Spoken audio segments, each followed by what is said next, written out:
This presentation provides an overview of the tools created to report data gathered for the Phase 2 Insular ABC's condition assessments. We will briefly review the assessment process and go over how to use the 3 data analysis tools developed through the ABC's initiative. These tools include the project website, a pivot table of assessment data, and the narrative assessment reports. In addition to how to use the tools, we also hope to clarify how the data can be used. How is the study data immediately helpful to facility managers? Beyond facility managers, what kind of information would be the most meaningful to superintendents or school principals? We will point out how the tools and information can be applied at various levels throughout the presentation. The flowchart shown here summarizes the assessment process we used in Phase 2 of the Insular ABC's initiative. With nearly 1,600 buildings and 4 assessment teams, or disciplines, it was important that the inspectors could move quickly through the buildings with a limited number of assessment items and defined assessment criteria. As elements or element groups were rated, deferred maintenance estimates, or DM, and building element costs were aggregated to building, system, school, island, and insular area levels. In addition to the numerical data gathered, which is reported on the project website, narrative reports were created for each school by each discipline. Highlighted here are the abilities and advantages of the 3 reporting tools. As may be expected, these tools report similar information, especially the website and the pivot table. The website provides a straightforward and interactive way to quickly review assessment highlights, such as the total deferred maintenance and school scores, as well as building details, comments, and photos. The advantage of the pivot table is the ability to filter data by selecting certain fields and isolating data by removing unneeded records. In the pivot tables provided, we isolated health and safety issues, DM and FCI data, and all comments by school. Pivot tables are discussed more after a review of website utility. The narrative reports include the condition assessment summary, indoor environmental quality reports, and energy audits. The content available in these reports is discussed after reviewing how the pivot table can help compare information. The first tool we will discuss is the project website, which can be accessed with a user ID and password at insularabcs.org. From the home page, you can navigate to your insular area by clicking on the respective map or by using the orange navigation drop-down menu at the top left of the screen. The website offers data summaries that can be used by facility managers, school district leadership, and school principals. The Insular Area page shows score and deferred maintenance summaries by system. If any of the information in the columns is not visible, the column widths can be adjusted by clicking and dragging the column line as needed. The first table shows the condition data summaries, including score, health and safety deferred maintenance, other deferred maintenance, total deferred maintenance, estimated system costs, and facility condition index. The Insular Area page also shows the number of buildings that fall within each assessment score range, a pie chart depicting the magnitude of deferred maintenance in each system, and the respective FCI or Facility Condition Index, which shows the proportion of deferred maintenance for each system to the estimated replacement cost of that system. In the example shown here, the deferred maintenance for plumbing, about $660,000, does not appear to be very high in comparison with other systems, but accounts for nearly 20% of the plumbing system's total replacement cost. Site navigation can continue with the orange navigation drop-down menu or by clicking on the school names in the last table on the Insular Area or Island pages.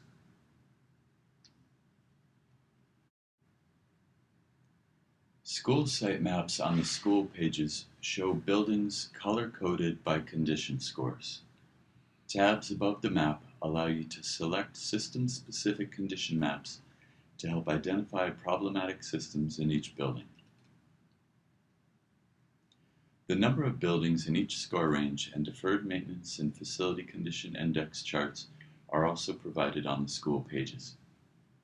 Another additional feature on the school page is a chart showing facility condition index by building, which can help show the buildings with the highest proportion of deferred maintenance.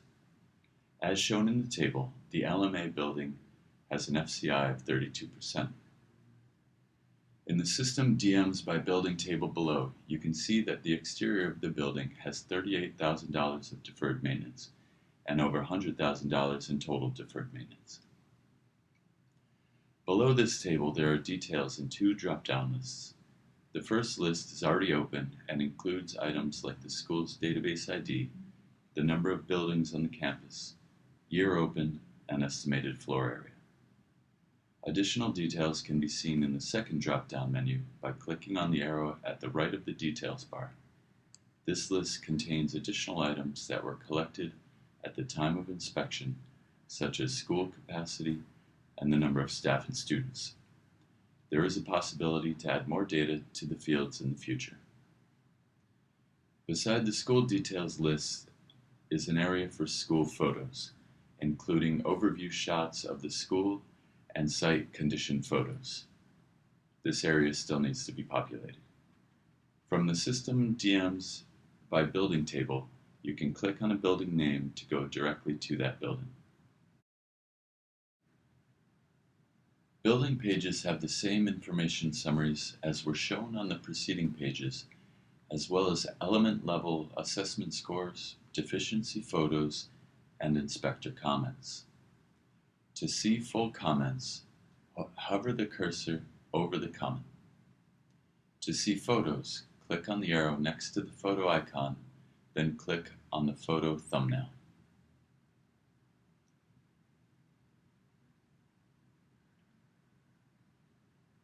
At the bottom of the building pages, building details are provided, again in two lists. The first list includes database records, and the second list includes other fields that could be populated and used for future facility management purposes. It is worth noting that the facility data in the website tables can be copied and pasted into Excel or Word documents for further processing or other reporting purposes.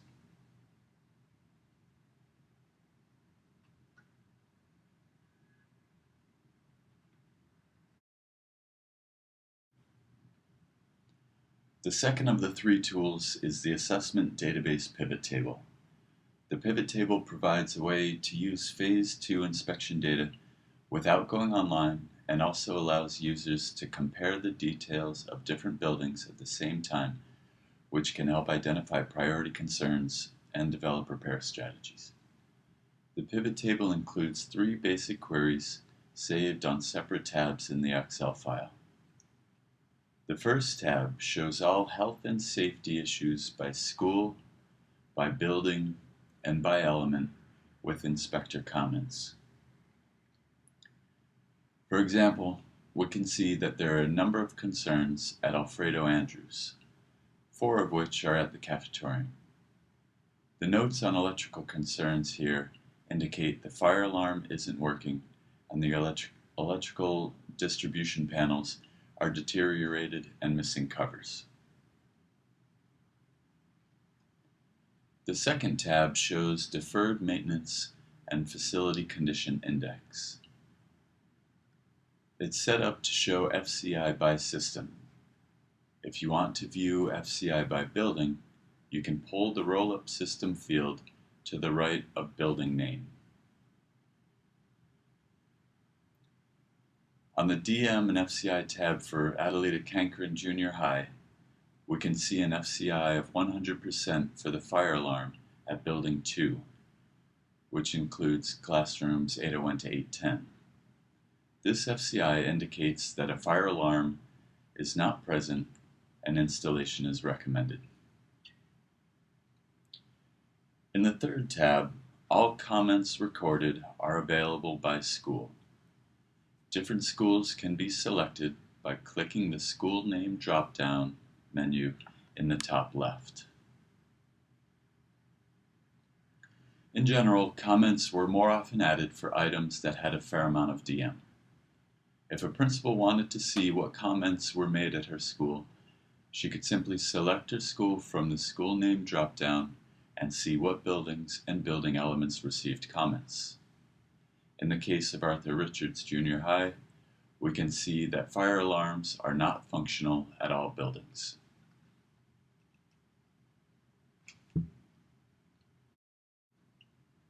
Listed here is an overview of the 3 assessment reports and the content available in each.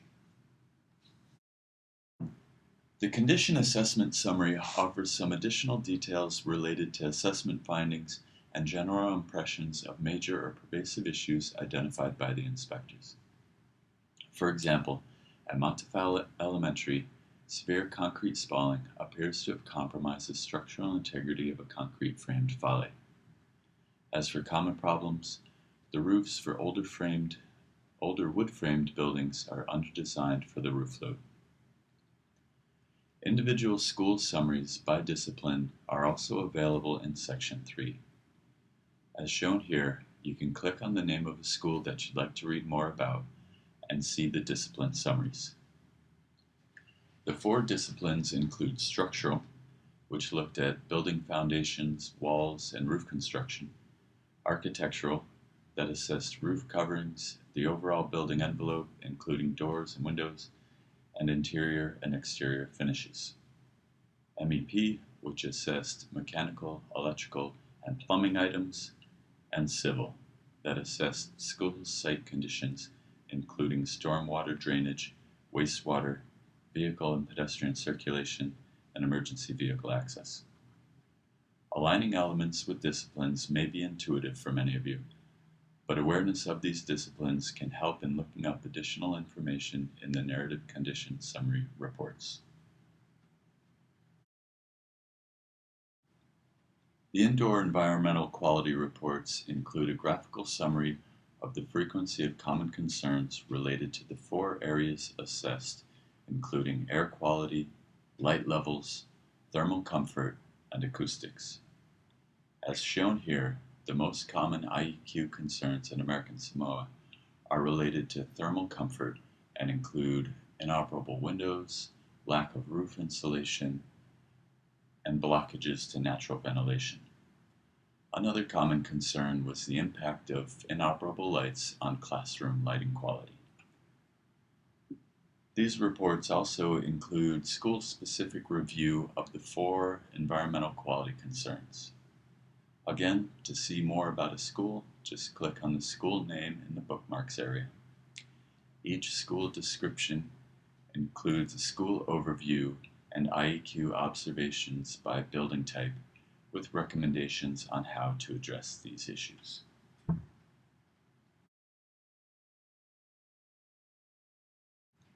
Energy audits provide energy consumption estimates and recommended energy conservation measures for the school district overall, as well as for each school.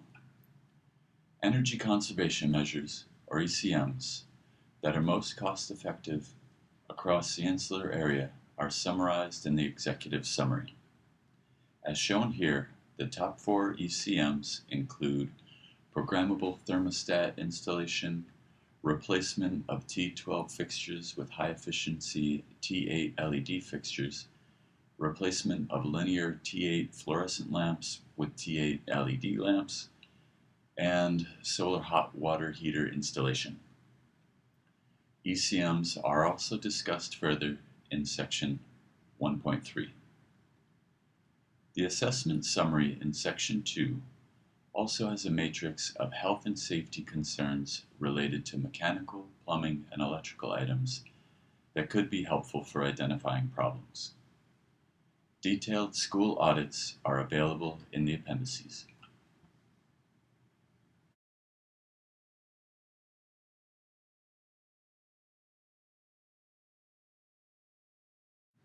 This concludes the Data Analysis Tools overview. If you have any questions on how to access the information available, please contact your school district facility managers.